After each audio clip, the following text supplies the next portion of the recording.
going? So I wanted to briefly go over some updates on my Banshee. I'm sure you guys remember what my Banshee looked like last time. If you guys remember, I'll put up a picture. Showed you guys a video on the battery upgrade I did on this, but I want to give you guys some updates on what I did differently over the winter. As you can tell, it's a lot different.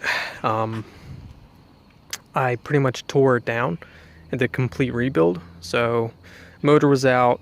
I tore it down to its frame. Repainted the frame. Rebuilt the motor. Got a different head. Got a mod quad cool head with 22cc domes. Wisco Pro Light pistons. Bored out the cylinders. Carbon fiber reeds. Did some carb work. Obviously got the pipes, the T5 pipes. The shocks are different. These are from a Raptor. Got new tires. Did some powder coating. Powder coated the inside of the rotor guards. And powder coated the clutch cover. This I did a carbon fiber vinyl wrap over the case. And it's holding up perfect. Everything on here has been here for a year. I've been riding it every weekend with no problems whatsoever. So it works out really good. If you guys remember, I have the 200 watt stator. That gives me the ability to charge a battery. I'll show you guys the battery in a little bit.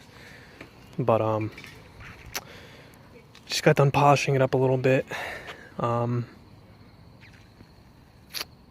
As you can tell, pipes are different, plastics are different, graphics are different, the bars are different. Trail Tech, I got a Trail Tech system on here. So, you know, when I do turn my key, I got 12 volts going to this. It tells me my engine temperature, my RPM, my mileage, speed, hours. I have 27 hours on this so far since my last rebuild. That's really useful. That turns on only when the engine's on. For this, there's a whole bunch of sensors that comes with this. This is bespoke for the Banshee. There's different kits for different bikes, for different models, but this one comes just for the Banshee. I got a speed sensor that's going to the wheel, temperature sensor that's going into the radiator, and temperature sensor goes right into the radiator hose. And then I got an RPM sensor that goes into the spark plug wire, just wraps around it, so it's really, really easy. This is one of the easiest things I've ever installed. It's got a background light. So yeah, that was a really cool gadget I put on there. It's really cool at night. You know, I can keep track of my hours, my time, RPM, speed, everything, engine temperature. You guys know what these aluminum radiators are like. They're like paper. So you'll get a hole straight through them, and you'll be leaking radiator fluid and you won't even know it. Your engine will overheat. You could, you know, burn up a piston or whatever. This will tell you when your engine temperature gets too high, and it'll give you warning lights that flash. So you won't have any problems with that. It's kind of a, you know, clear conscience riding around with this. I'll show you guys what the battery looks like. It's a lot cleaner than last time. If you guys remember, it was all over the place. So pretty much you just simply have a battery that's hooked into the stator. 200 watt eBay stator. It's on here for 2 years now. Works perfect. That comes with a regulator rectifier that converts DC to AC. I'm sorry, I was right the first time. AC to DC. And then we'll turn around and charge the battery with 12 volts. And it'll regulate that voltage, so you don't overload your battery or overload your CDI box, etc. And then from there I have a series of wires, leads that go to the 3-stage battery, or the 3-stage key switch. So the first stage is off, second stage is your accessories, and then third stage is ignition. That's when you can start your engine. But to keep it in the second stage, I can simply turn on the lights if I want to, and I can, you know, if I'm out in the woods and my engine dies, or if I have an engine problem, you know, at least I still got lights, which comes in really handy. I got the 27 watt LED headlights that are more than what I need. LED tail light. This is just a third brake light that you can buy off of eBay for like 10 bucks, and it's been working for a couple months now. It's perfect. It has a little bit of flex to it, so you know it won't crack, it won't break. It's really bright at night and it looks cool, so that came out perfect. The swing arm's different. It's chrome.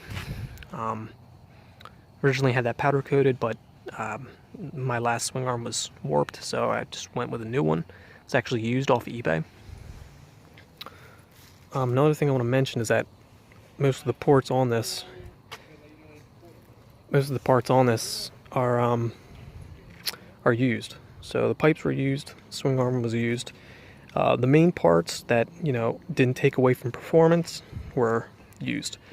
So the pipes I got for 50 bucks. They had a little bit of rust on them.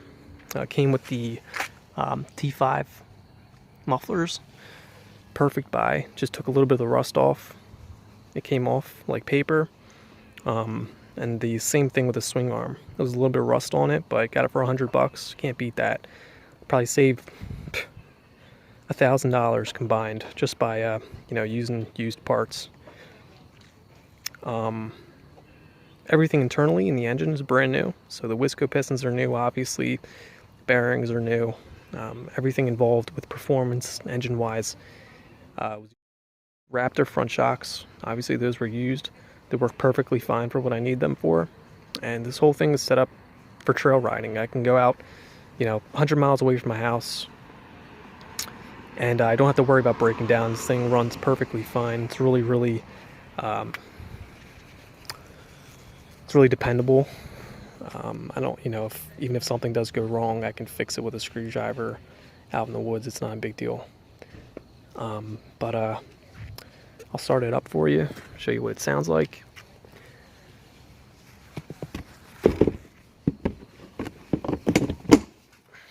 Should start up pretty easy. Show you what the Trail Tech does.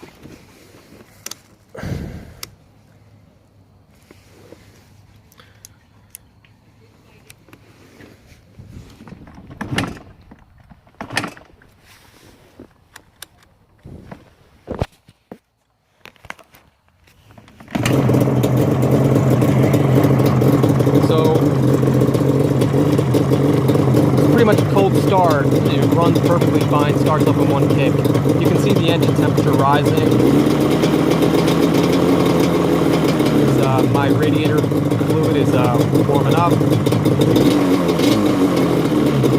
You can see it calculates RPM, miles per hour. I also have time, ambient temperature, and my max on everything, my hours, temperature, everything. As you can see, my time's going up for how many hours I've had on it. That happens whenever you turn the engine on. Overall, this is a great device. Now that the engine's on, I'm charging the battery, so I don't have to worry about my battery running out of, you know, running out of juice. I always have battery. Regarding the battery, you can use any generic 12-volt battery. I have a lot of people asking me what kind of battery do I use. You can use literally any battery you want that will fit under the seat. So that's not a problem. You need to make your own setup custom to what you want it. You need to obviously do a little bit of research on the wiring and voltage and wattage to make sure, you know, you don't overload anything. But if you have this setup, you know, you can. I've been riding this for a year now, every weekend, winter and summer. I've ridden it through a foot of snow. I've ridden it through a foot of water, 100-degree weather, and everything runs perfectly fine. So you won't go wrong with this setup. It's set up to be ridden every weekend with little or no maintenance. You know, I change my oils and everything, but you know, this isn't a chromed out $10,000 Banshee that you see on Instagram. It's a bike that's designed and built to be run. So that's my setup. You know, you're open to designing your own Banshee, but You know, I love the way I designed this. I built it on a budget. I completely rebuilt it from scratch with $3,000, which isn't bad for a Banshee. Obviously, you can see it has the swing arms, the extended rear axles, and everything. So I didn't break the bank doing this build at all. But that's about it. If you have any questions, just leave a comment and I'll try to get back to you. All right, thanks. Bye.